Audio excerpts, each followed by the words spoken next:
Right, there we go. Excellent. Studio buddies doing a podcast with a little gay guitar. Hello and welcome to the 5th episode of Studio Buddies. My name's Simon. And I am Jamie. In this episode we're going to be talking about your first year in university on a fine art course, if you are just starting, because it's around that that time of year. So we're going to cover our experience starting university and our memories of I suppose you have certain expectations, so I'm going to try and talk about that a little bit. Yeah. There is one thing I do want to mention, which is something I never expected. You will have to write essays. Yeah, that should have been really the first thing someone says to you about going to university, is that it's a lot of writing about things which you might not have a very good idea of yet, depending on how well it's communicated to you. And that is part of the problem, is just trying to understand what they're getting at, and sometimes trying to understand what someone's trying to get you to learn is weird if they're taking a strange approach to it, where it's not quite so direct, which works better for me and I think for you as well, doesn't it? Yeah. The whole writing thing anyway, it did throw me off, and the way that our university in particular does it, they have certain expectations that you have to meet, but they don't necessarily tell you what those expectations are. So it's kind of like, it's a guessing game. Yeah. Definitely. But with anyone that has issues with essay writing, I definitely recommend Grammarly. You can get that extension on Chrome. So, if you struggle with sentence structure and stuff like that, or your spelling isn't great, I definitely recommend using that. Yeah, this episode is sponsored by Grammarly, and no, it's not really. It's not actually sponsored by Grammarly. But we wish. One day we'll be sponsored by it. But yeah, that's a great tip. I should actually check that myself. My reaction to that has been, I suppose I start to look at what do I want out of university, and what was I hoping to get, and then is it worth adjusting that to encompass something that I hadn't thought about. And when it came to writing, because we hadn't really, the first bit of writing we were asked to do, it was already apparent to me that we hadn't really covered much reading together and talking, which is what I thought would happen. I didn't think it'd be this is the idea, as far as talk about something random, anything, really something throwaway, any idea. And ours at the time was the Charleston, the dance, the Charleston, and it was just a random thing that was up on the screen at the time, and we picked it as Jamie and I and a couple of other people. And then I did what I've been doing since, which is to not do it until the last minute, and then going, right, they pretty much just want this and this, so chuck that together, present that, and hope for the best. Because we were asked to do something which, it just seemed like, go and learn what you can about this subject and then present what you can about this subject. And it sounds, it might not sound wrong, but when you're actually doing it, it just feels as though you don't really know how to start. I've not really done anything like that, so there wasn't any example or any demonstration, and you're just left to your own devices with people who you don't know very well, trying to negotiate, talking about something that you've just been introduced to, or something that you may have preconceived ideas about. And then I'm the one who went up and spoke about it, I don't know if you remember, and I just kind of had nothing planned, and I thought, I'm just going to use what I can immediately see in the small couple of facts that I could remember from our Google Wikipedia kind of effort. I don't know if I actually remember that, to be honest. Was that was that Creative Futures? No, that was history and context. That was in because it was you and I and a lad from another area of art. He wasn't in fine art, and there may have even been a fourth person, but I can only remember the one lad because he had a really nice, sweet name, and I can't remember what it is now. But it was a very like children's storybook sort of name where it was kind of sweet, and he didn't seem too bothered. So I said, right, I'll tell you what, guys, I'll just take this, and we can just do whatever we want for the break. So I was the bad influence immediately, thinking, I have no idea how to do this, but I reckon I can blag it, and I did, and then it was. Since then, we've had a similar thing repeat, where every time we have to write something, there'll be more discussion about how to present that, as in the format online. There'll be more things about a presentation, a PDF, folder or whatever, and then or document, instead of going about the thought process. And they expect you to book meetings additional to the time that you spent listening to everyone kind of do small talk and laugh about the internet and how it doesn't work, and if you can hear people and see people and look at what you look like, and there's so much time wasted that now to book an extra meeting to actually get something that you can learn, I just think, no, you should be doing this during those hours. I'm really fed up, and I'd do more than enough. If I felt like that was covered in the meetings, I'd be more inclined to have extra meetings with them anyway. But the official group meetings we have aren't that productive, in my opinion. Yeah, it was, from our experience, it's very high schooly, we get sent off to do these tasks, and it was mainly like the online ones that I remember that was an issue, where they'd be like, okay, we want you to have a call in like your class and talk about it, and it was very much like everyone's just there for a laugh and not to actually do the work, which you end up getting really fed up with and frustrated, because you're all there to learn, but other people don't see it that way, and that was like a big frustrating thing for me. And then again, like having to book a session with your tutor, which that didn't happen so much first year because we went in and the tutors, they would come around the room, but having to then book an appointment to talk to your tutor, it seemed very,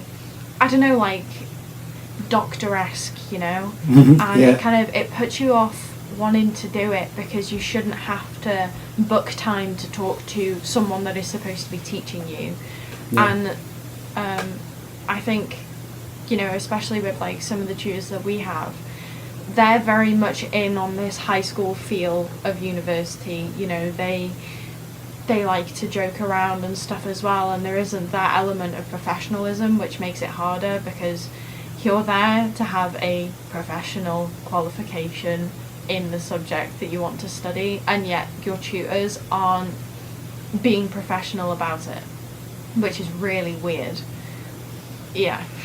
I mean, it's strange when you think that in high school it was something where I was happy to have a laugh and not do the lesson, and then in university it just felt like I was being shortchanged. It felt like they'd found a way of, I became quite cynical about the meetings that you have to have with them, or the session, like you said, the one-on-one, because to book that felt like they'd found some way of reducing their workload. So instead of actually saying, I'm going to set times that we're going to have meetings and it'll be, these days and one after the other, which they did do, it then just became, well, you've got to book extra times here. And if you couldn't do the meeting time that they'd set up on a schedule, there'd be no effort to try and reschedule that with you. It'd be, weeks later. And it just became something where I thought, I'm not getting a lot for what I hope to get out of it. And as much as people say you get out what you put in, you do that at home with everything.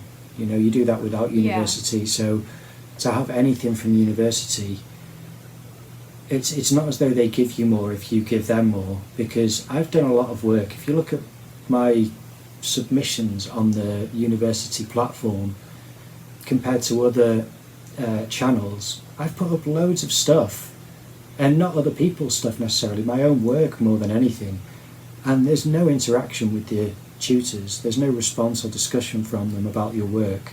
It's just you get bits and bobs from other students if you're popular enough, which I'm not. And whereas the tutors won't really go. I mean, I've seen them on other people's channels, which I try to not let that get in my head, and I just think maybe that's just a thing which they can't do every student that way. But it seems pointless. What are you actually putting it on there for if you're not having a dialogue with a tutor and you're expected to book a private session with them?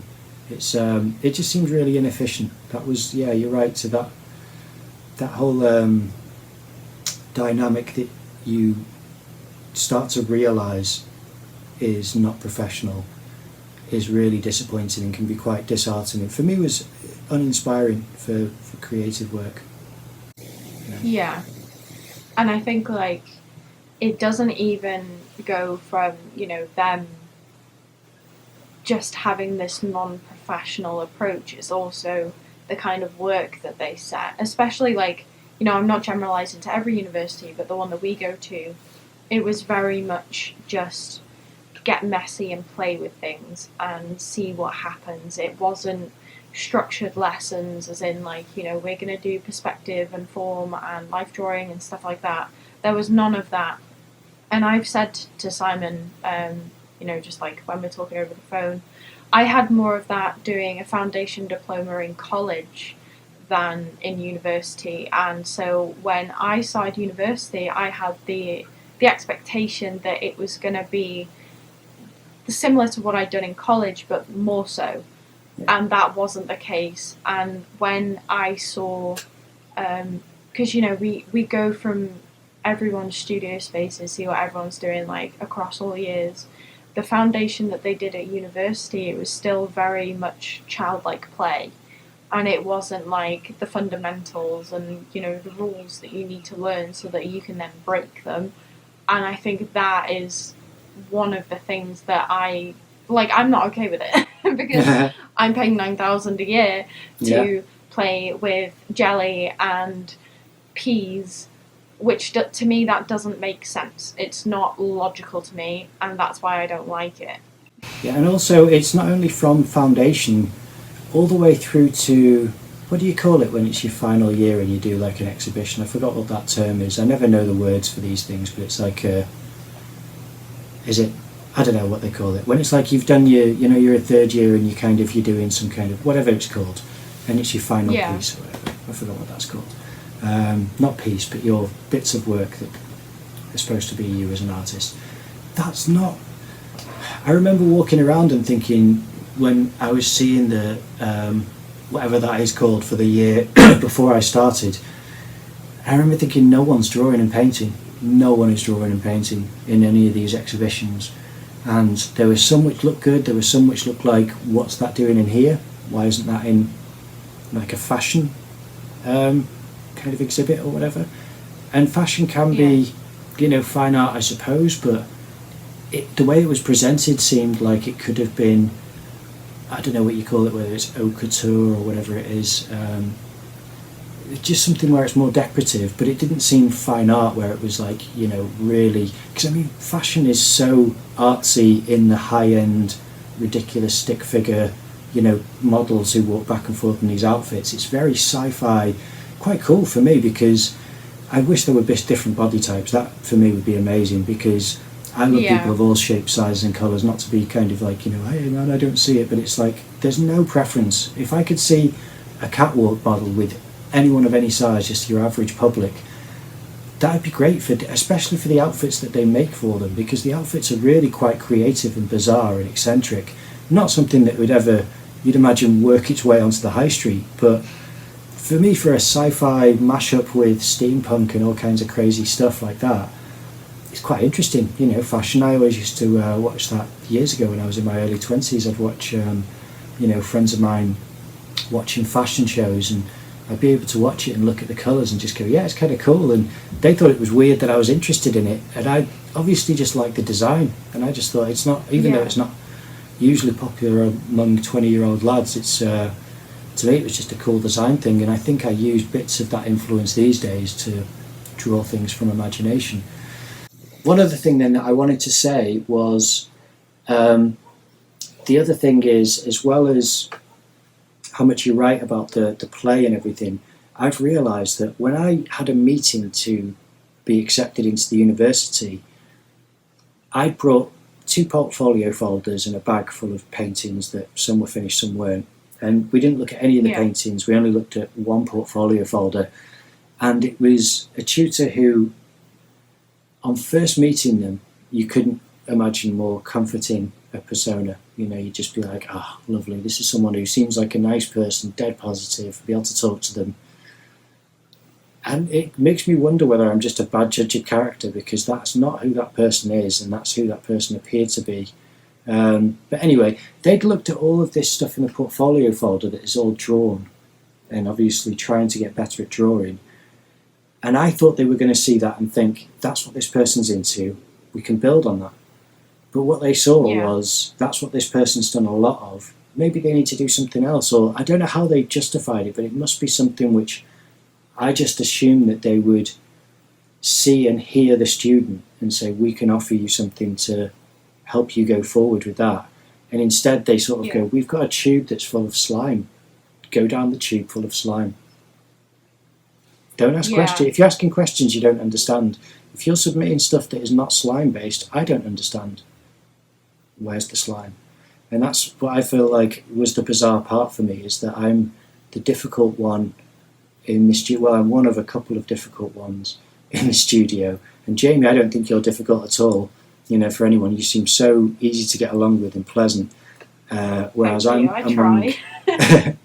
among like a small amount of people who are difficult for tutors, who just don't say.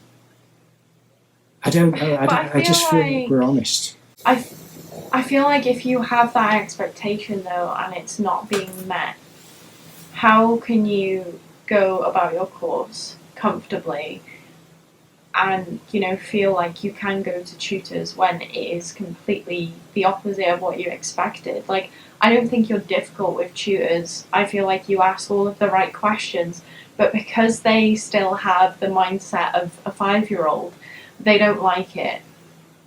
Yeah.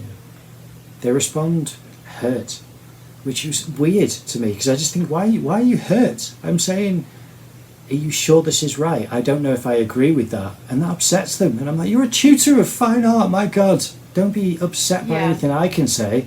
And I'm not saying anything like you're a so-and-so. I'm sort of saying, I don't know if I believe that. And that upsets them, which is really strange. So, yeah, but it's not the only one. Like I said, Jamie's one of my only friends. So that's the reality of... You're also my only friend.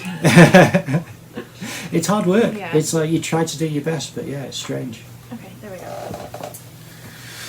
So, I wanted to also talk about day one, as in day one of starting uni, to some extent of what I experienced, because just in case someone's watching this from the other side of the world and has no idea of what it's like in Wales, we've got the same lovely old buildings that you see in England, but they're better.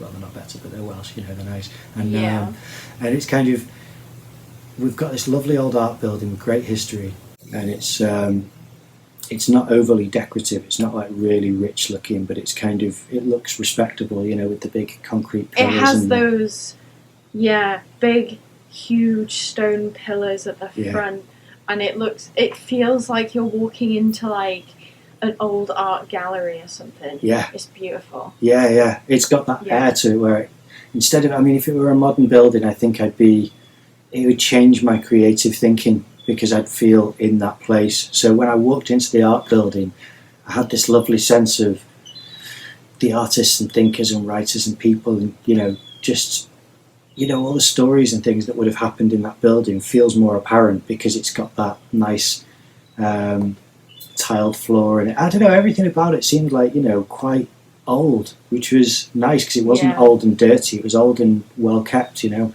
and people seemed friendly, but it was really empty. When I went in there was almost no one man in the building, so I remember just either sitting around or standing around awkwardly, and then my next memory is, let me think, I don't know how much we established a studio or a studio space, because I remember the carving up of the tables and the space was just a chaotic. It was like musical chairs when the music gets turned off.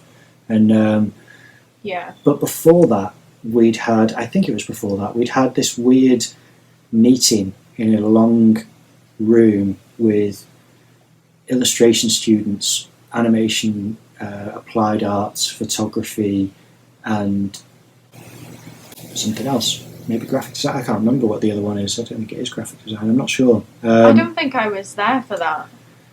That's the whole thing where you do that with one hand. You'd cup one hand and then you have a finger No, poking. I wasn't there for that. You missed nothing, but it was weird. But it was I kind of get the process, but it was two people who haven't been remembered as charismatic by either of us since. So it was run by two not old people, people who were kind of espousing this whole liberal, we don't, see women as less than men, we're not going to be intolerant, all this kind of talking points, but almost in a slight drill sergeant voice, which was weird. And then they made a slight, mild joke that I thought could have been viewed as insensitive, but I don't think anyone else picked up on it. And I won't repeat it now because it's not worth mentioning as a story, but it's something which I just picked up on as a weird. I'm very sensitive to red flags for things, for cues that you pick up on people in groups and environments and things. And the weirdest thing happened on that day. We had this stupid exercise of they tell us all to stand with our backs to the walls, covering the whole room, and because there was quite a lot of us. And then on one hand, I think if your left hand you'd cup, and on your right hand you'd point a finger down, and everyone does that, so your finger's pointing down into the cup of somebody else's hand. And the idea is that you've got to touch the hand without them catching your finger.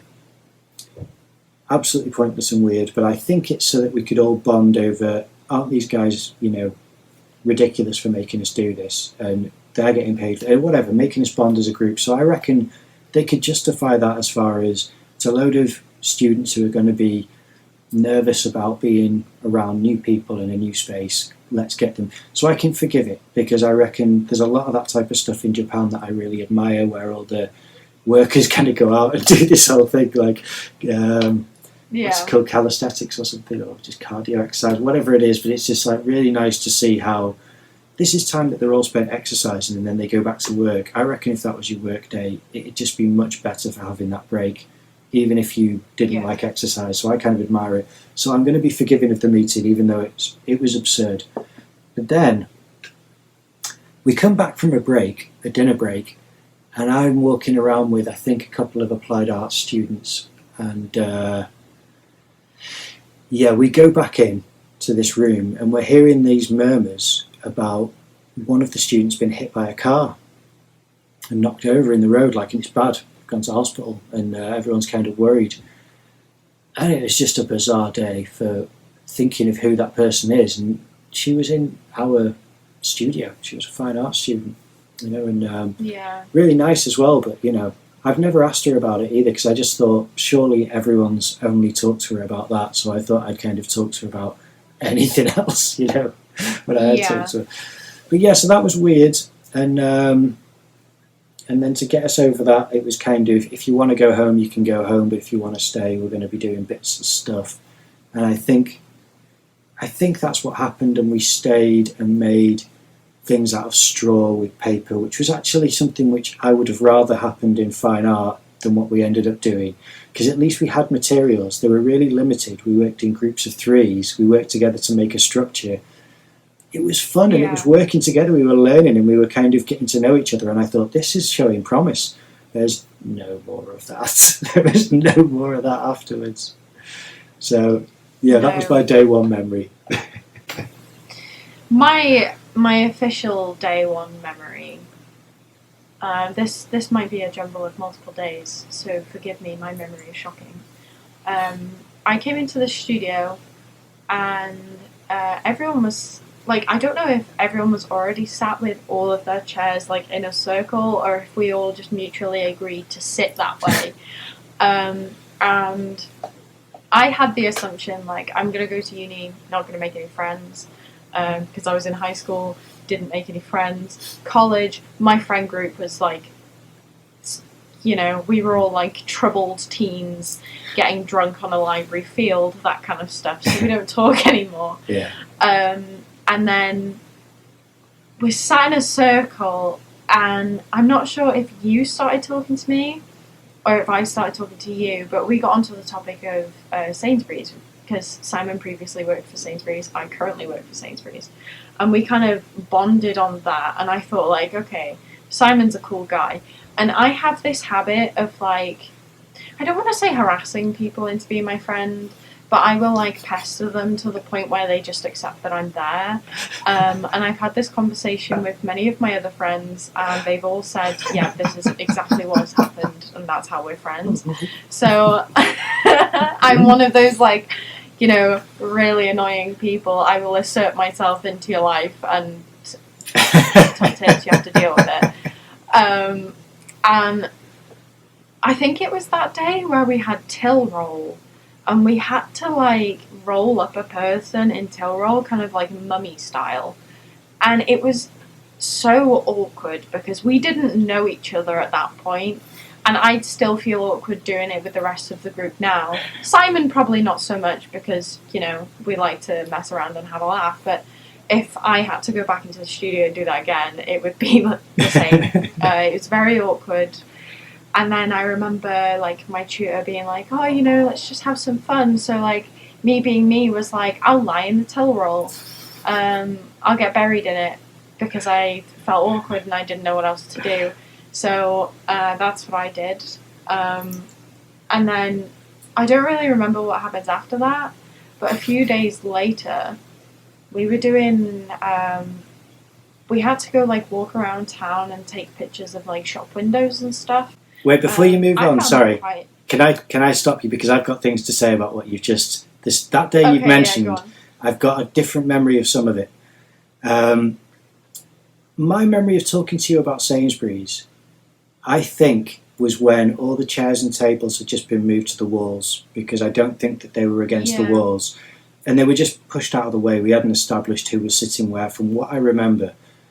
And I think that it was you and another student there who you know of who works at Sainsbury's. And I was trying to get straight who works at Sainsbury's, because I've talked to a couple of people who work there. And I was sat next to a couple of girls, and I asked one of them, and it wasn't her. So I was kind of figuring it out. And then when it was you, I was like, right, these are my family from... I know I've experienced stuff like that. So I know that it doesn't matter who you are as a person, Sainsbury's is going to offer Sainsbury's to some extent. You're going to get some Sainsbury's product out of it as an employee. And so my memory is we talked about that, and I was trying to remember people's names. And my goal was everyone seems nice except for some of the more mature students seemed grumpy, and I wasn't sure if they were nice or not yet. And otherwise everyone looked like a cartoon rabbit. You know, everyone just looked so cute and kind of innocent and harmless. And my goal was just to kind of like make everyone feel comfortable, and not to go like, hey guys, I'm the star of the class. Since I stepped down from the role of making everyone feel comfortable, the person who's taken on that role is the star of the class, which is kind of annoying, because you're like, it shouldn't be about you, dude. It should be about the group, but it's not. It's about, like, aren't I funny, nice and charming, whatever. Anyway, it sounds like jealousy, but it's just annoyance, I promise you. Because I'm not too comfortable in the outward role. I was the one who put myself forward to be wrapped up in till roll. I don't know if you remember. It was you? It was me who got wrapped up in till roll, because I remember one of the mature students who I now talk to and like quite a lot, he's I remember he started to kind of like ball it up, because people were like wrapping it up around me like a mummy, and he started to ball it up and stick it into my shirt. I think this is probably the shirt that I was wearing, and he started to stick it into my shirt, and I was like, just so you know, the cut-off line is my belt, you know, because I thought, I'll see if I can make him laugh. And he goes, tell a lot of jokes, don't you? That's what he said. He goes, tell a lot of jokes, don't you? He just stuffed another bit. I just burst out laughing. I thought, even if he never laughs at my joke, if he's got quips back like that, then I like him. It's great. So I was kind of happy. Also, I have pictures of you in the till roll afterwards. I took pictures. You do? Yeah, did I send them to you? I've seen one. It was the one where I had, like, black paint on my cheek. Oh, that's cute. No, that's a different day. But yeah, that's just dead sweet because of how happy you look. Just sat like cross-legged No, on the floor. two separate. It's two separate ones. Like, I've seen that one, and then when I'm wrapped in the till roll, I was wearing like orange eyeshadow, and I had black paint on my face. It was a running trend for me to have some. Right. On my Oh, face I see. Anyway. Okay. Yeah. Well, I don't know if you've um, seen my pictures then, because I didn't know whether to mention it or whether to just surprise you on the podcast, but I have got pictures that I don't think you know that I took. Because I was stood back from the group, so I've got the circle of the insert them group. here. They will be, yeah. There'll be some sort of show reel now going do do do do do do do do do do. Just Jamie looking like a mummy because you were on the floor, literally in all. Because I'd ripped it off, after, Yeah. everyone had wrapped me up. And what happened next was, you'd got under it all, and then I took pictures because I was like, brilliant. Because being the one who's volunteered, you can't take pictures of it. So I took pictures of you doing that. And then you kind of came up from it as well. I don't know if I filmed it, but I definitely took photographs. And then what we did afterwards, like immediately afterwards, what we did was we were told, and this is one of the only times we were told this, is to draw in charcoal on paper the till roll in whatever way you want. Yeah, I remember that. Because that's when one of the Yeah. mature students who I wasn't sure about came over and looked and said that he liked what I did. Which I thought is nice because they looked like the least approachable, and they were actually, the most approachable of the mature students because they were the most Yeah. sociable, to an extent. Anyway, and that's what happened that day. Whereas the other day, the thing which I'm mixing up as memories when you say the black paint on your face, because I don't have that in the photographs that I've taken, but I do have the photograph of you cross-legged on the floor painting the. I think it's either Richard Klein or something. It's I'll do a correction of Robert Klein. Is it Robert Klein who did the black and white paintings? And we were asked to do the sugar paper, whatever they were, that was hanging from the ceiling. Those kind of curls of sugar paper. I wasn't in that day. I had kind of funeral stuff to deal with at home and hospital stuff. Yeah. And what I came back to was like a framework from the ceiling with string. And then sugar paper attached, like a big blue piece and then an orange piece, and just all curled round. And we were asked to paint the negative space, because we painted a big A0 piece of paper black, and then we were asked to paint the negative space in white or something like that, or the other way around, I can't remember. Yeah. That's the picture I've got of you with the paint on your face, cross-legged on the floor, which is super cute. And that's going to be put in now, because it was like, I didn't know anyone very well, and you came over with the brush not long after to put a blob on my nose, and I was reluctant at first, but then I thought again, I was like, I've got to start saying yes to things and not no. So yeah, you got the blob on my nose. I just thought, yeah, right, this is my little sister now, just so you know. Yeah. And I, like, in the picture, as you'll see, the beaming smile on my face. Yeah. Like, even I can look at that and be like, that was a good day. I was happy that day. Yeah. But, yeah, like, going back on before, yeah. Go. We had to go around the town and take pictures of shop windows, and we were then going to paint them. And I had immediately gone to Simon, and I was like, there's this really cool shop in town. Let me show you. I love it. So me, Simon, and I think two other people in my class, we all went there, and I introduced Simon to the owner of the shop. I get on with her really well, and it was like from that point on, it was kind of like, yeah, like we are friends now. Yeah. This is solidified our friendship, and that is it. And there was like no denying it. But I quite enjoyed that task, and then like producing a series of paintings afterwards, which I don't have anymore. Because I feel like that I learned something. Yeah. Because we learned about like painting grounds and stuff like that, and as someone that paints, I found that really interesting. Yeah. But I feel like from that point on, it kind of like dwindled. Absolutely. Yeah. Absolutely. Yeah, perfect word for it. Yeah. Yeah, that day I remember that we went into. I remember seeing the. Is it Chinese lanterns? Is that what they're called, or is that what they're called? Yeah, Like the kind of rounded ones in the shop windows. I remember looking in. I didn't know the area like you did, so for me, it was a real adventure. It was really nice just to kind of follow you and say, right, where are you taking us?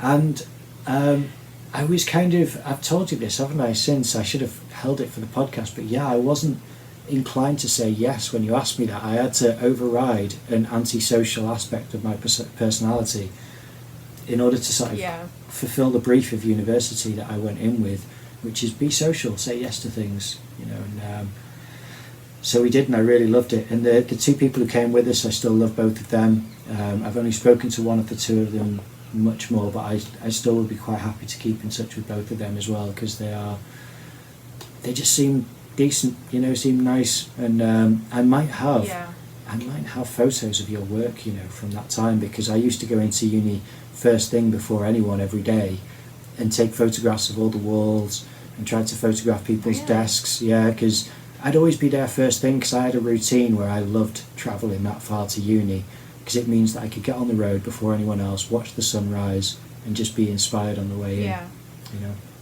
in.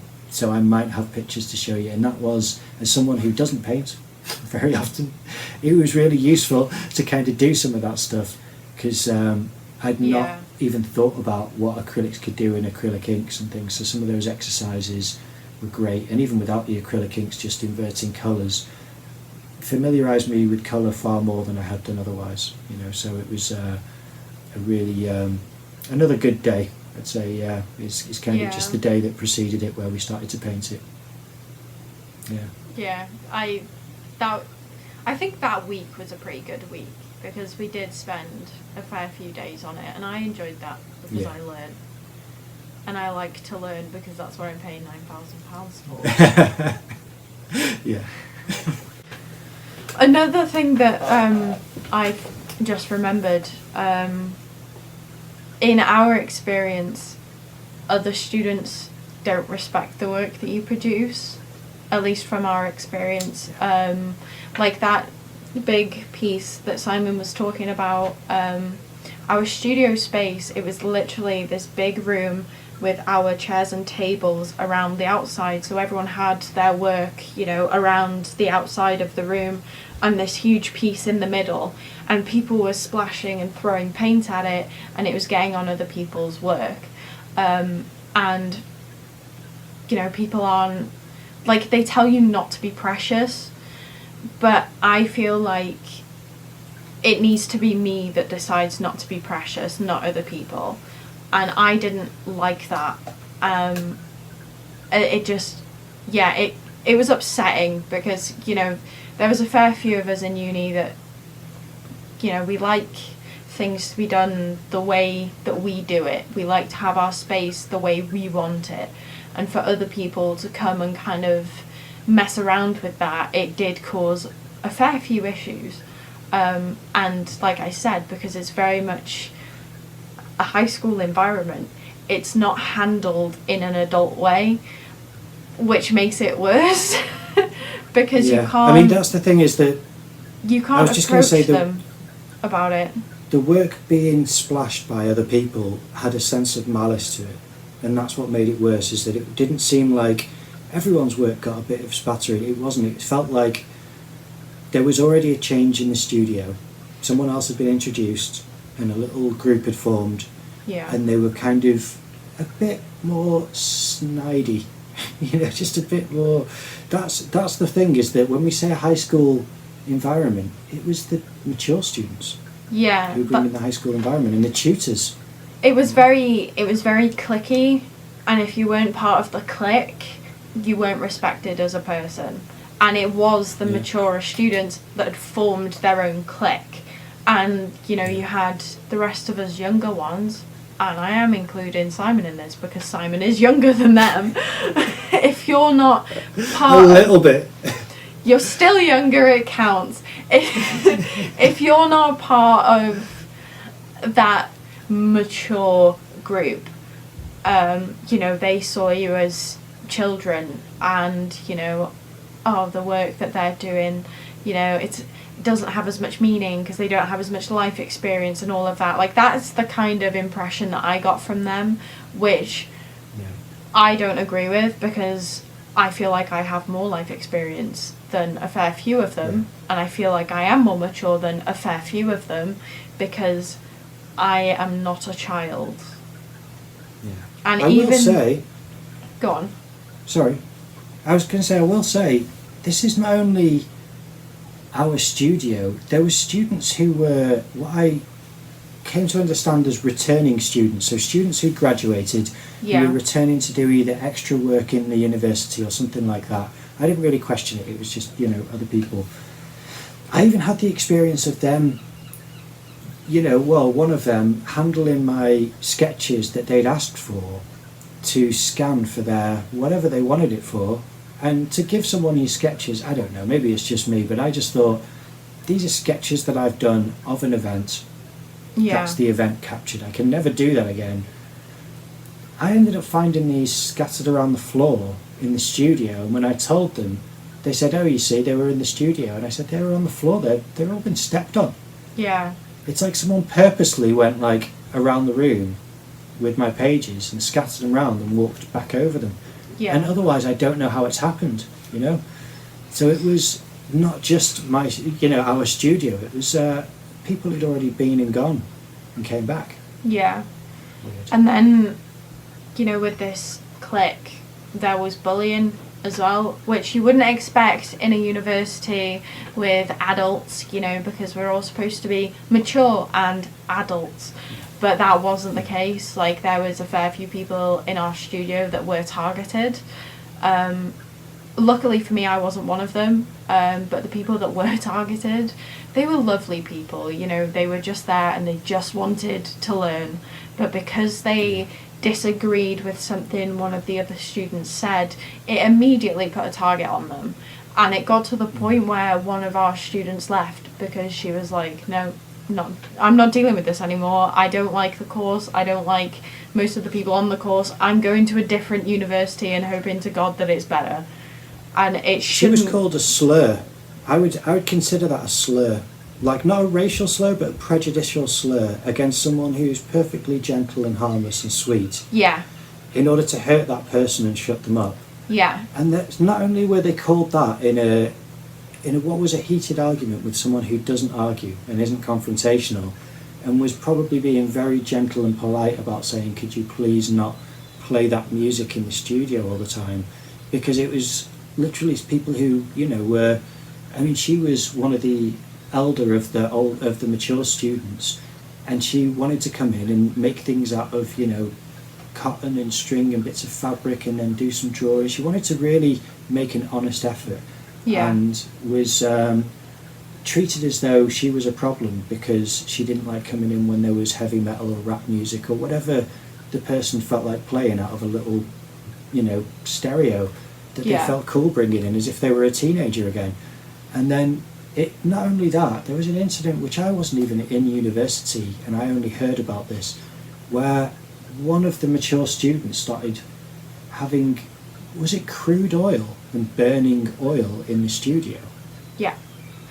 Yeah. And then saying that it's not going to cause any respiratory illness because she already had some kind of respiratory illness and it wasn't bothering her, which, as anyone who's, a rational thinker knows, one person's experience with an illness doesn't equate to everyone's.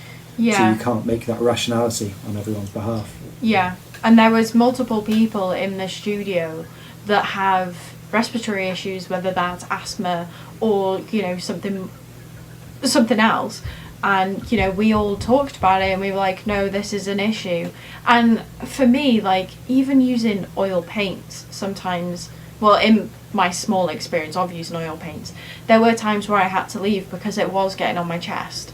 So for someone to start burning crude oil in a closed space where you couldn't open the windows, that is obviously going to cause issues. But it was dismissed because it's like, oh, well, I know best because I have this and it doesn't affect me and all of that. And going back on the slur that happened, we're not going to say what it was because it was absolutely horrendous. His behaviour was excused because, oh, it's just him, he's like that. And when I'd spoken to him about it, he said that he just said it and didn't think. And it's like, well, I understand things slipping out, but the fact that there was no apology or anything afterwards, it was just, oh well, I've said it now, and it's out there. Yeah. You have to deal with it. I said it. I didn't think, and that's, you know, therefore I'm innocent, and it's just really immature.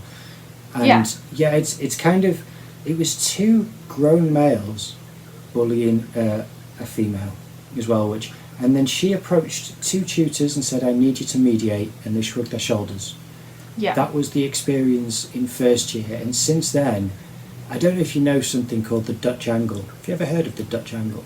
No. It's also, it basically is, it's a cinematography trick where instead of having your camera framed straight, if you have the camera framed on a tilt, it suggests that the world is slightly not right.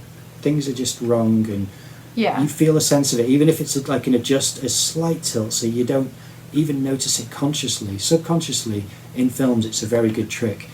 That's my experience after that point of just hearing what happened and experiencing what happened to me. Everything had just kind of tilted, where I was like... Yeah. Because everything that happens outside of university, and I'd got to know people enough to know that people's life outside of university was a varied assortment of chaos, and that's where I thought, I want to help and love these people, because that's something that we should all assume everyone's experiencing to some extent. And yet what actually happened was the chaos became part of the studio space quite quick. I was having time outside of uni, as I said, for kind of grievance things, and then coming back, not grievance, for bereavement things, and then for when I came back, it was the grievance that I was hearing about.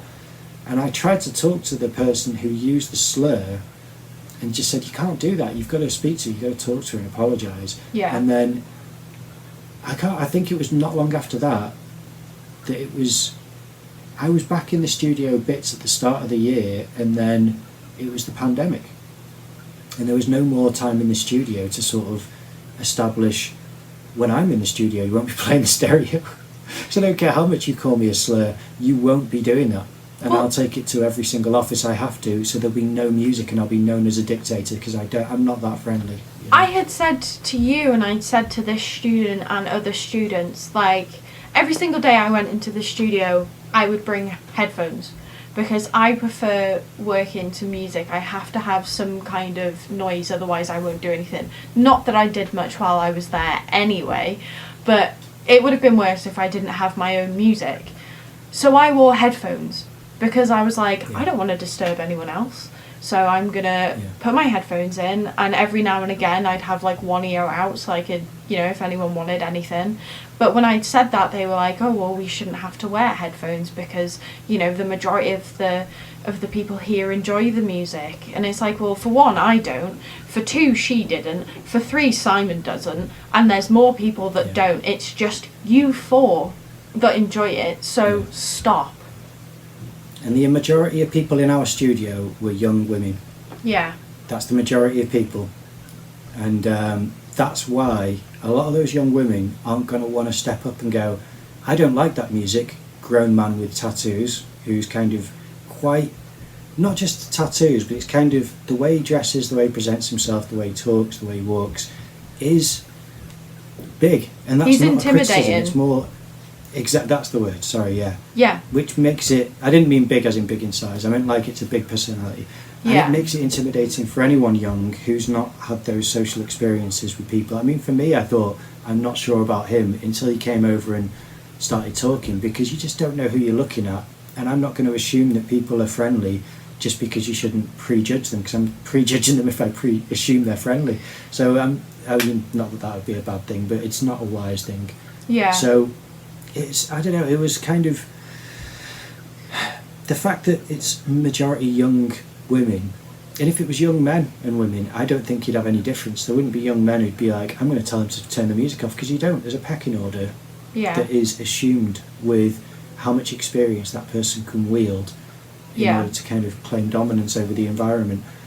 And that's what was done in a battle between, as I said, these two vocal men against this woman. And still a good friend of mine, and she said she left.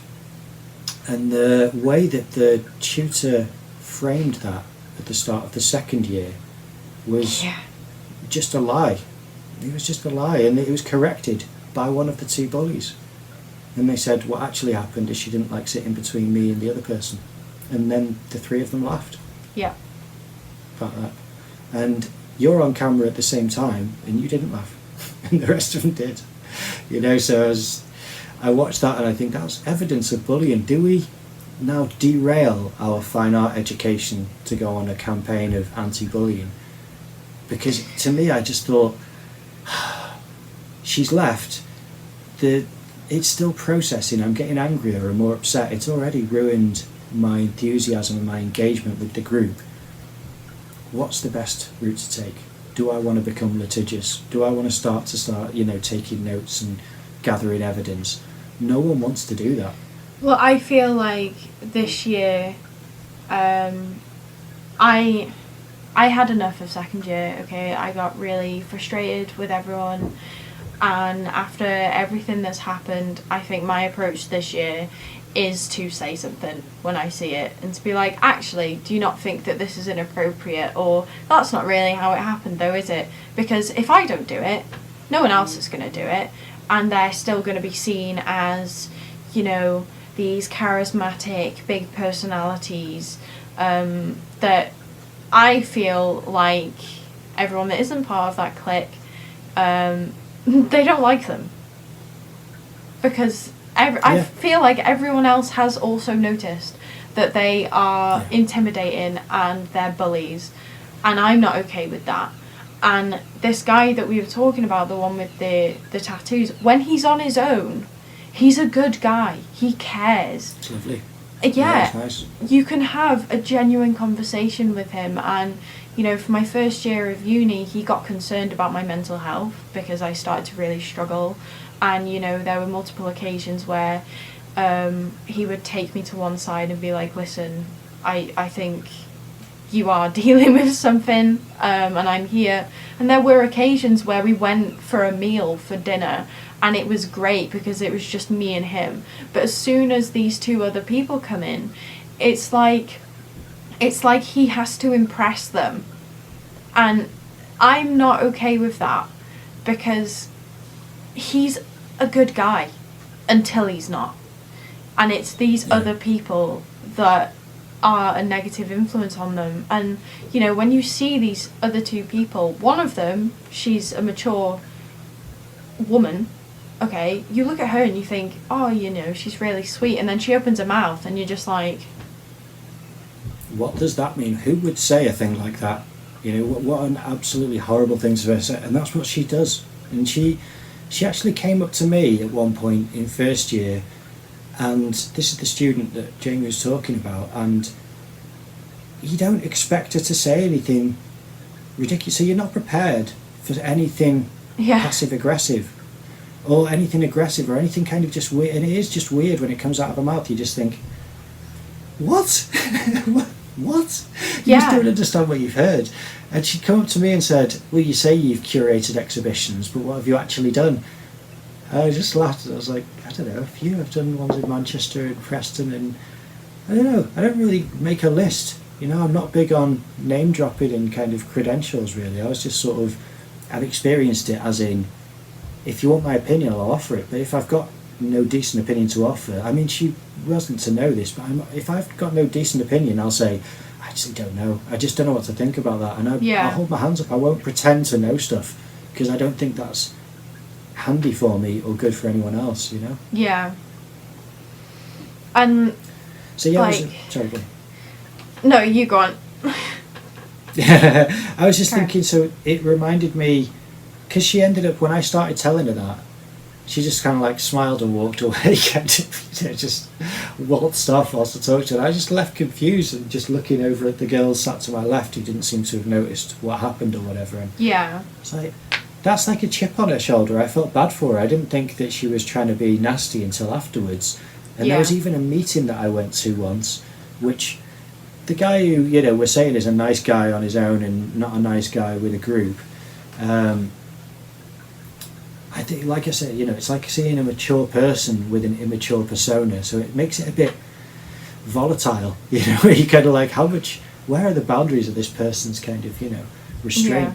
But that person had actually got me the opportunity to go into a meeting with a council of people to talk about getting life drawing, and I used that opportunity to ask for extended periods of counselling as well to support students and for life drawing, and had one of the returning students at that point say, well, if we're going to do life drawing, we should do creative writing. And at the time I thought he was just pitching another suggestion, so I just went, yeah, whatever. You know, I just thought that's cool, I made quite an impassioned speech about life drawing, and he's just like, well, if we're going to do that, then we should do creative writing. I just didn't notice it as pushback or criticism. Yep. It's worth me covering that that meeting about life drawing.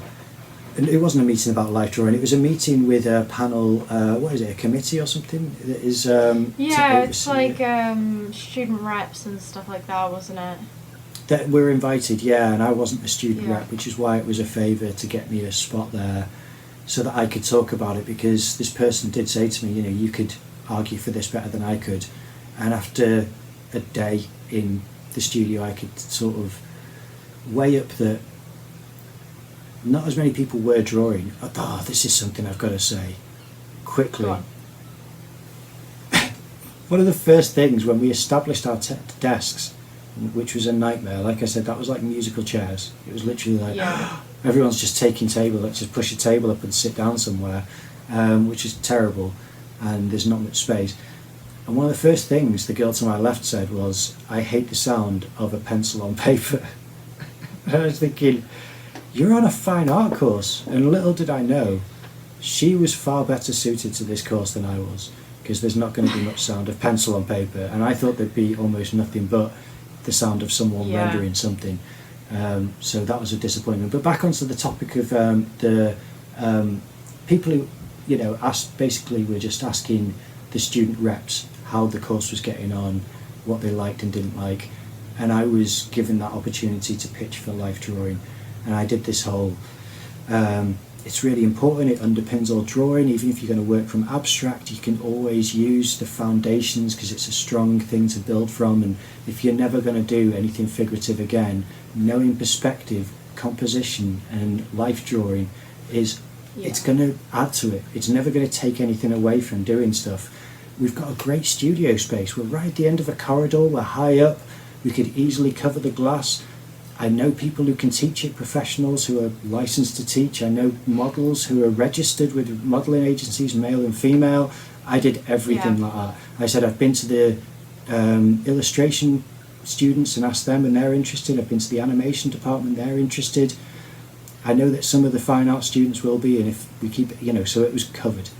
And that's when the person objected. And then at the same time I was asking for extended counselling sessions, because getting to know people in the studio and finding out the restrictions of how long you can have counselling sessions with someone for, and some people had extenuating circumstances where you don't need this cap on you only get 10 sessions or whatever it is. It's got to be kind of based on the requirements of, I didn't want to say, but yeah, exactly, you told me, sorry.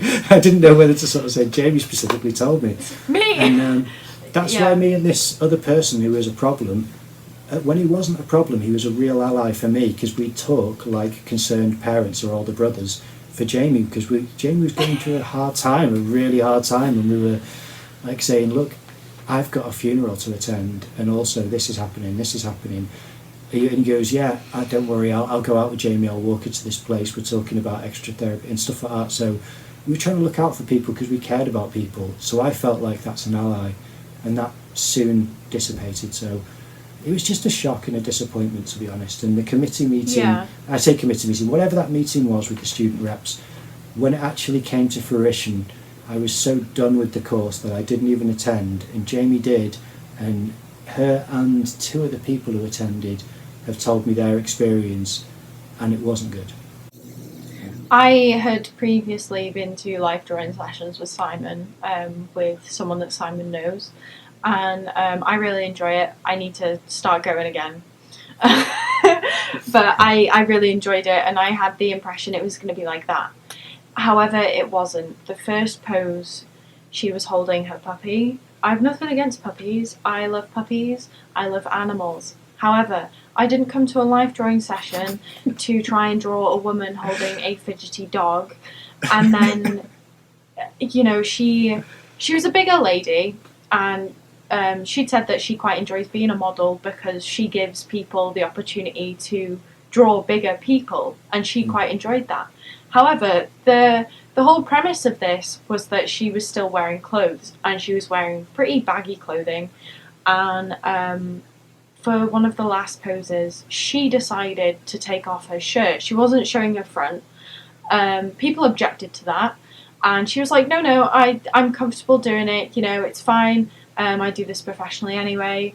And I think, she's probably used to being, like, fully in the nude.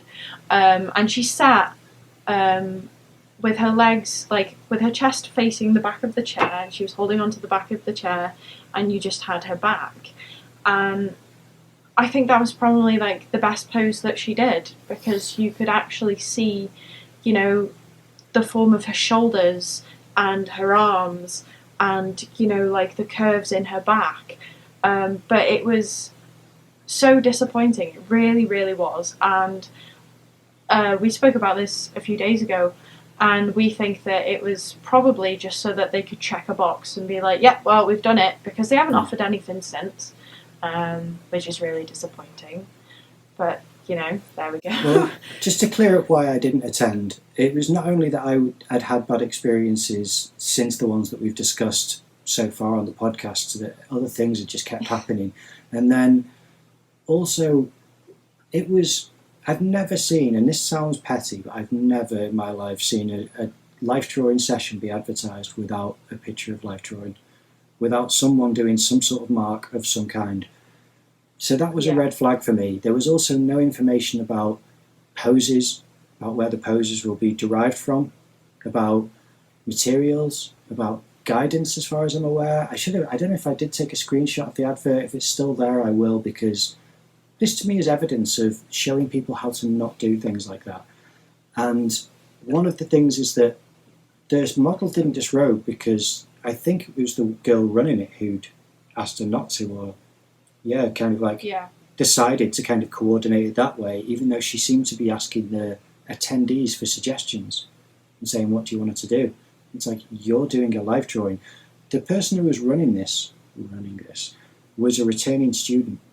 And I looked up the name because there was nothing in the picture, there was no pictures to look at, so I looked up her name on Instagram and seen that she had done some life drawing, but I mean, it looked like she'd done 5 drawings on her account, maybe, and it was kind of very, I've done this, so therefore no one could say I haven't done this. It didn't look like it was something she'd continued or been any part of the work or anything which she had a great understanding of. And that sounds critical again, and it's not because she was a young woman, it's not because she was a student, because if she was a young woman who was a student and did any kind of, didn't have to be to the extent that I have, and I'm not great, but I mean, at least I've done it a lot, because I've done a lot of life drawing in the last 7 years, and as much as I could anyway. And then, a lot of that was just, I just thought, I'm not going to go to this. And then I'd heard that having the dog there was something which wasn't planned. It wasn't as though they said, we'll have life drawing, we're going to have the dog. It's just that she happened to have a dog there. And then it was like, oh, the dog's, fidgeting and things or whatever, and having a bit of a giggle about that. And one of the attendees, one of the bully students, one of the mature students, the older woman, had said, oh, have the dog with her for the pose. And, just completely like, you don't know what life drawing's about if you're trying to include an animal that's going to move. Because try to draw a person in 10 minutes. Try to draw a person in half an hour. It's hard. And it's only when you've done a lot of life drawing that someone can start saying, right, we're doing a 1-minute warm-up pose. So, get you warmed up. That wouldn't be terrifying to me now. That would be like, great, because I need to get this out of the way. It's like going out skateboarding. You need to fall off once so that you're warmed up. And you're like, I felt the concrete. I can now skateboard unafraid of, how that feels. Because I've hit the floor once. So it was a similar thing. I'm glad that I didn't attend. It sounded like an utter farce. And I don't know if it's going to be mentioned in the next year, because I haven't talked about it to anyone, but if any of the tutors say, we did offer life drawing, you didn't attend, then I'm going to have to be very, very, I don't know, have to have a very good reason to not then tell them why. Well, I mean, when I've been to the life drawing sessions with you, at first, like, I was a bit like, because I'd never been. So for her to be so comfortable, just like, you know, this is my body, I'm moving around, you know, and she's a beautiful woman. She just radiates confidence. And I wasn't used to that because I had never been to life drawing. And as soon as I had been there for half an hour, I was like, yeah, this is normal. And everyone else, you know, they were very professional about it. You know, there wasn't any, you know, just like immature behaviour, like sniggering or anything like that. But in this one in uni, it was like that. It wasn't professional, and you know, people were getting embarrassed because, oh no, she showed her back. And it's like, we're supposed to be adults here. This is supposed to be something for us to learn, and yet everyone is taking it as a joke. And I feel like that is the reason, if they were to hold another life drawing session, I wouldn't go. I would go to the life drawing sessions with Simon because I know that I'm going to get the value for the small amount of money that she charges. Like, she could, you know, she could charge so much more for the work she does, but she doesn't. And, you know, the amount of work that she puts in, it's worth it. It really is worth it, as opposed to the uni ones. I was told about that from the student who was bullied in our first year and left. She's the one who told me about that online life drawing session. And the woman who does it online is clockwork. Every Tuesday morning, she'll do a session. Every other week, Wednesday, she'll have a portrait of someone. It'll either be her or a friend of hers. And then alternating weeks, Thursday and Friday, she'll do live drawing. There's clockwork. She won't miss it. She has poses that are references from other poses, and then she's developed poses herself. And she works with lighting and framing all herself. That's do you want to mention her for other people to check out if they want to? It is worth checking. Yeah, absolutely. It's a good point, actually. Her name is Marissa Burgess. If you look her up, she's Marissa's Virtual Life on Instagram. And if you send her a message on Instagram or an email to, it might be, just look at the profile and it'll say whether or not you contact her by email. But I think she'll take a message on a direct message. And yeah, you've got to be screened before you join the class, because that is the point, is that the session isn't taught, and she's relying on the courtesy and maturity of the attendees to create that environment. Whilst we're talking about life drawing, I do want to mention that the bullying got worse when, like I said, one of the tutors had introduced someone from the, what do you call it, before the first year? Foundation. That's the one. Foundation. She'd introduced someone from there who was another mature student, a male, who'd become part of the problem with this problem male who was kind of a friend one-on-one, who we discussed and is no longer a friend as far as I'm concerned. And that person, I remember saying to me once when we were in first year, I don't think there are any rules. And I said, well, put it this way. If you go to life drawing and you're drawing the face, you're doing it wrong. And he just shut up. And it was, I knew that we were enemies from that point, because I was like, I'm trying to be good to you here. Yeah. And give you something which is, and because I said to him immediately afterwards, I do that almost every session and it's still wrong. Yeah. It's still not right, because I'm drawing her face when I should be learning the form. There are faces everywhere. There's not form very often. Learn the form. Get what you can out of it. Look at other people's drawings. What have they noticed that you haven't? All kinds of things you can learn from life drawing. And to the extent where I'd feel more qualified to teach it than any tutor at our university at the moment. As far as I'm aware, unless there's someone hidden that I don't know about, I feel like I could do more for the university to offer that to students. And I wouldn't now. I wouldn't offer. I wouldn't want anything to do with the university if they offered it to me. And that's honest, I wouldn't. But I know that that's not being offered, and under this faculty I wouldn't do it. But if they had a turnover from the dean down, I'd do it. You know? Yeah. But anyway, sorry, that's as far.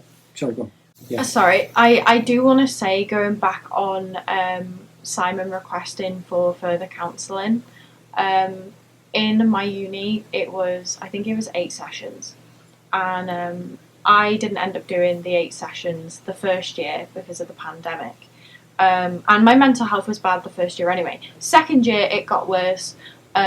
Family death and things, I had then been referred back to the counselling and stuff, but they had brought in therapists. It's all online, and because of Simon and because of the other lady that kind of like oversees everything, I was able to get 12 for free. Because there were people that were dropping out, or they weren't using all of their sessions.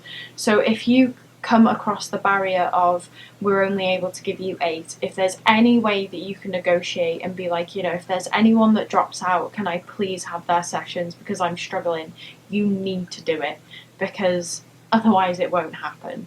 And I think it really is beneficial. And the therapist that I got through uni, I still have him now. I pay for him now, but I still have him now, and he's great. It's from like an outside service. I'm not sure if other unis are doing it, or if they still have in-house counsellors and stuff. But if you can get a therapist through the university, do it. If it's just counselling, try and push for as many sessions as you can, because otherwise they won't. And it's thanks to Simon and the woman that oversaw it that I was able to get as many as I did. But yeah, you should definitely take advantage of that because it's well worth it. It's disappointing to learn that it's disappointing to learn that they will ignore it if they can. If you don't make them look at it, they will ignore it, and that's something which I regretted learning in the first year, is that these people are happy to do the bare minimum if they can get away with it. And there was one tutor who wouldn't, who you could tell loved talking about their work and in a nice way, where you're thinking you could ask this person a question and that what they'll do is answer it. And that's not something that happens very often. And there was another tutor who did that who's left, but sorry. Not only will he answer your question though, he will show you examples and he'll refer back to his work because he loves his work so much, and it's just like the sweetest guy. It's intoxicating. And you can see, you just want to be around him all the time. And at first, like, I thought he talks a lot, and I, at the time, not medicated for my ADHD, I found it very hard to follow what he was saying. He has a pretty thick Scottish accent as well, which made it harder. But now, if I could just sit in a room with him and just talk, I would. I just would. Yeah, because absolutely. he just radiates this positive energy, and you can see how inspired he is by everything. He just soaks everything up that's around him. It's brilliant. He was one of 2 grown-ups, and the other grown-up retired.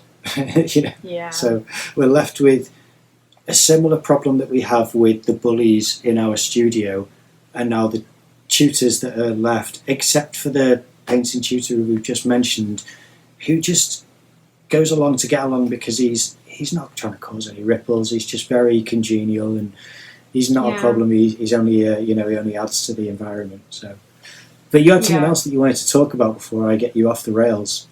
Do you want to? I did. Okay, so the other thing I wanted to talk about, depending where in time you watch this, might be still during pandemic because it's never ending, or if there is like a sunny outcome where we all come out the other side, you could be there. Either way, a lot of people now are facing online study, and for me, I'm going to share my experience because I think it's important. For me, I work better at home. Because of my ADHD, I can't concentrate in the studio. I get distracted by everyone. As soon as someone's like, do you want to go out for a fag? I'm like, hell yes, because I need to just move. And I'm so interested by everyone else that I neglect my own work. So working from home, I've been able to create a space that I can concentrate in.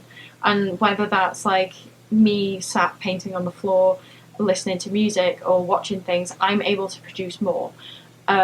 So if your university is open to a suggestion of working from home, if you found that that is what works best for you, you should push for it, because at the end of the day, you're the one that's paying $9,000 a year. And if you know, if you're not a sociable person and the idea of going into a studio makes you uncomfortable, or whatever it is, whatever reason that you have, it could even be that you have a child, I don't know your circumstances, okay, but if you need to work from home, do it. Just do it. Because for me, this year, with the amount of crap that's happened, I have produced more work than the year before, and the year before I was in the studio, which says a lot. There's nothing that they couldn't offer online. No.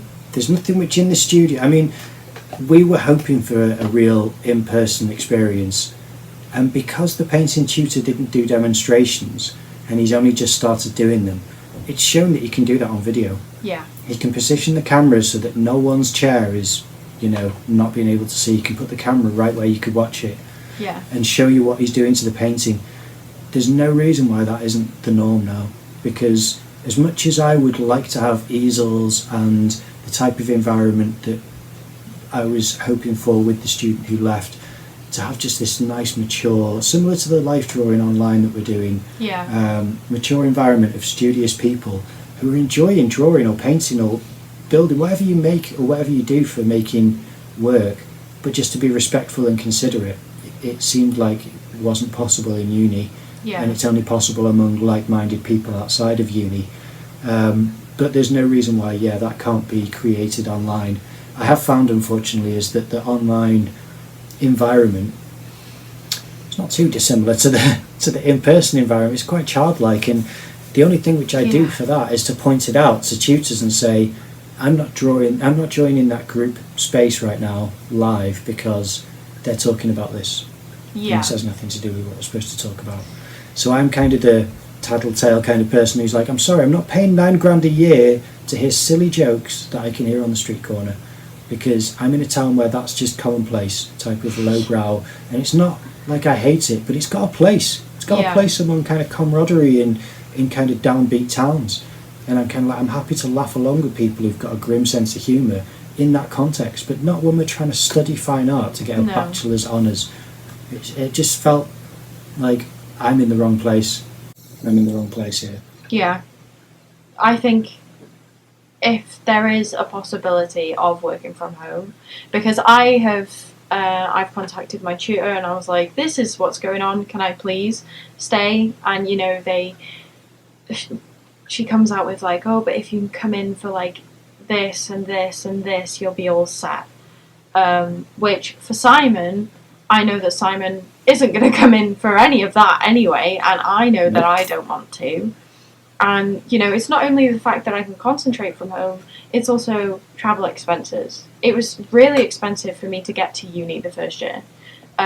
Buses aren't cheap, and if I can save money by not travelling, I'd prefer it. And, there is more freedom. It sounds weird, but there is, because you're not restricted to, kind of like the 9 to 5 uni day. It's, okay, you might still have to get up early to go to a few lectures, but as soon as that's over, you're at home, you're in your own space where you feel comfortable. If you want to leave it a few hours before you start working, you can, because it's your house, and who can tell you no? Which is what I found works. And, you can brew a cup of coffee mid-lecture, you can make a sandwich, you could be in your pyjamas. That's what I did.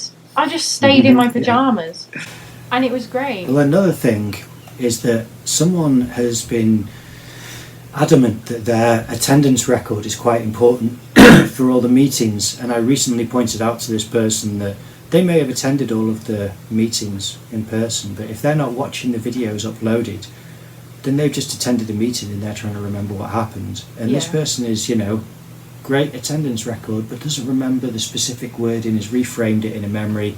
And this is a recording. And I've watched that recording more than once, probably more than twice, of each meeting. And I was trying to tell them the merit of having that record so that you can write down exact words, so Yeah. you can see how it played out.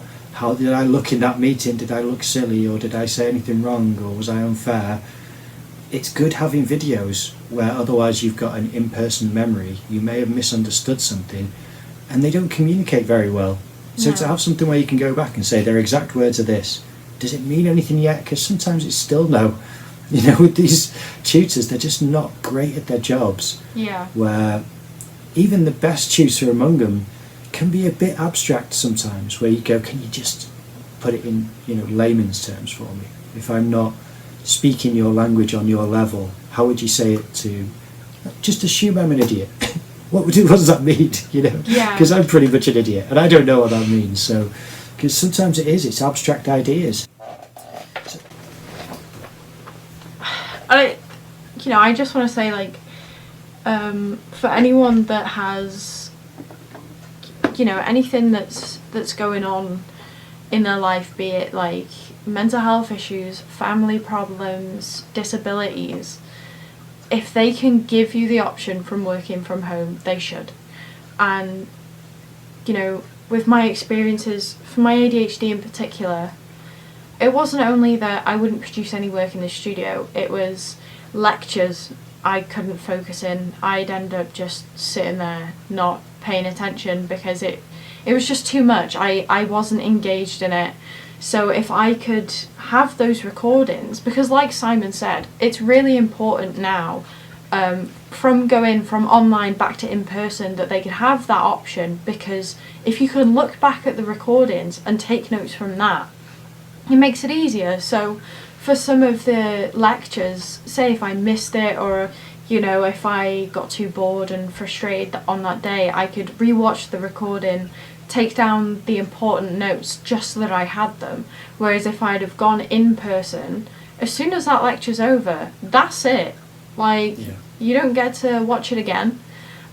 You might be able to ask your tutor what just happened, but whether or not they would actually tell you, because they'd be like, well, you weren't paying attention, and it's like, well, no, I wasn't actually.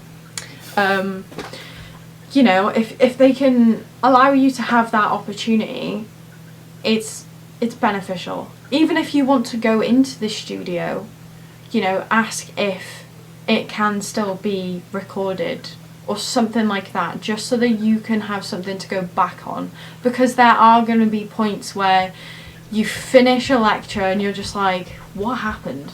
What actually, like... If you're relying on someone who attended, you're relying on their memory, and sometimes they're in their own heads about their own work and how they interpreted it. So I could tell that everyone struggled to sort of tell me, and at first I was annoyed, just thinking they don't care enough to tell me. But I think that being charitable, which I should be, they probably just were then having the pressure of, I've just been to this lesson, I'm now being asked, what did you see?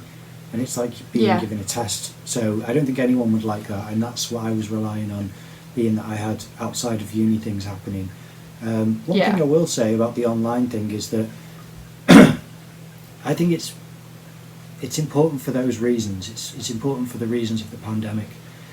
But I don't see, if the pandemic ends, it should still be offered, like you said, because it's just a good resource. But I will say, even that, you can see the quality of the work that's being done by the tutors, because it's like, for me, when you go onto it, finding your way onto each module is also, it's like a computer game where you've got to pass certain levels to find the actual information. Then when you get there, you're like, Jesus, okay, right, what was it I was looking at again? And then you look at some sort of picture of an upload of artwork, and because it's on a white page that you're scrolling down the screen, it doesn't look great, because it's not how you usually view artwork. It's not the... And I was trying to discuss this in first year when we first went online, and no one discusses these kinds of things. I tried to do it, and the tutor picked up on it, but that was it. There's no friendship enough in... And I don't mean with you, I mean like in the group, where you're kind of relying on anyone to do anything, pick the ball up and run with it. I'm not going to claim credit or license over that idea. I'm just saying, please, anyone show me an interest or engagement in the fact that if you can have the best piece of artwork, you put it on a bright white screen, it's completely different than seeing it in a gallery, in an exhibition, in context with other paintings around it. It's why curation is something that I feel like I have some idea of, which was rejected by other students, but you can see when you go onto these pages, first you've got the image of the piece, and you go, okay, and then you've got what looks like a cut and paste Wikipedia blurb, and you're just like, okay, artist name, born there, in that country, in that town, was, and it's not worded in a way where people talk. It's worded like, this tutor has had nothing to do with this outside of copy that text, paste it here, and then you've got sometimes videos that should have been given trigger warnings but weren't, and then whatever. And then we had the thing which I'm shocked by is that they present this artist's work and you think, right, this is going to be the meat of it, even if it's art that I don't like. Let's find out who this person is, why is it good? Because to me, understanding Vincent van Gogh makes his paintings better. Because even though his paintings are amazing, as soon as you know why they're amazing, it's better. You can't argue it, it is. And it's just so much richer. It's the same with Picasso though, because it's not only because of him, but Guernica. It's better because of what it's about. If it weren't about that, you'd be like, it's kind of cool, it's weird because it's flat, but it's got interesting bits. It's strange though, isn't it? Because some bits don't look nice, even though it's all kind of nicely graphic. It's got a strange thing about it. And I get why people feel these intense things from the images, but I'm not so concerned with bullheads. But when you find out why Guernica is Guernica, you're like, it's better now. We don't get that in uni. They present the piece and then they say, what do you think? And people say, oh, it's weird, interesting, isn't it's funny. it? Yeah, but they go, yeah, it's interesting. Silence. And we go, yeah. Anyone else? It's not like, what do you mean interesting? What did you find interesting? Or if she did say, what did you find interesting? Like, I don't know really, it was just, oh, it was a bit weird. Okay, anyone else? And it's kind of like there's no discussion or thought or processing of anything where you think, oh my God, I don't think I can offer real opinions to this course, because when I do, it's met with silence, and when I don't, you've got that. Yeah. It's upsetting because I think art is richer than this, and the tutor doesn't make up for the silence. They just kind of go, oh, the group's great, they're really pulling together like a family, and I know that it's challenging, you might need to do more reading. That's how they justify not telling you anything and you not having a discussion. They just go, maybe you need to do more reading. It's like, maybe you need to read about how to be a tutor, because if maybe the tutor and tutors, the teacher aren't the same thing. If the tutors think that our class is pulling together like a family, right, the only family that I can compare it to is my own, and that's a very disrespectful one, and I don't want it. I thought you were going to say the Gallaghers from Shameless or something. I was going to say, that's the sort of family we are. But yeah, exactly. It's sort of, because she said that on the recording. I mean, she said that in the second year, but it was met with faces that were like that.